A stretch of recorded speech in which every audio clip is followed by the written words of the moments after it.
And Crystal turned around and shot out of my room with the $300 in her hand, yelling for Junior. Chapter 11. Chapter 4. Well, King isn't the man of my dreams, as I mentioned in Chapter 2. He could possibly be the father of another woman's baby. Those scratches that I felt on his back were surely from her. For King to actually think that I'll go for this shit, he's got to be out of his damn mind. See, my ex-husband Carter and I were so in love. It wasn't until he started working late all the time. Then when he would be off, he would start arguing so he could leave the house. My best friend Beth would tell me she thinks he's having an affair. I didn't want to believe it. How could your high school sweetheart do such a thing? Hell no. Beth played detective and followed him without me knowing anything about it.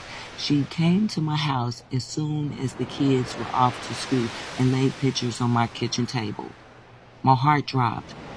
I cried as she told me how my husband was having an affair with his secretary.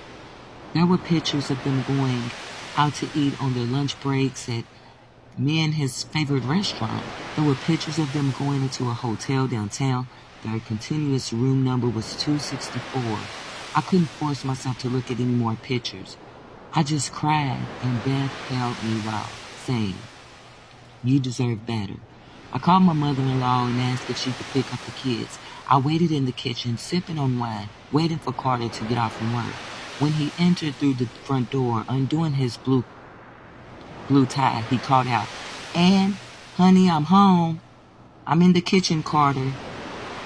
He walked to me, bending down to give me a kiss. His attention was drawn to the pictures scattered on the wooden table.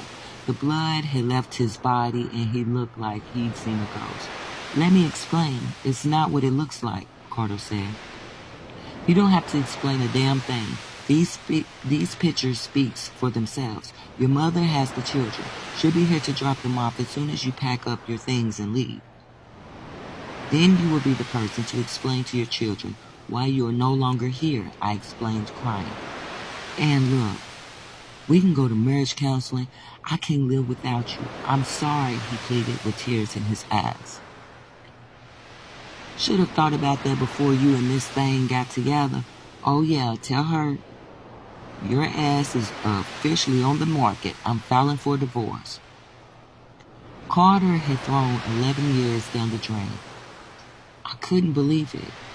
What was she doing that I couldn't and wouldn't do? That was when I witnessed that Carter didn't realize what he had until I was gone.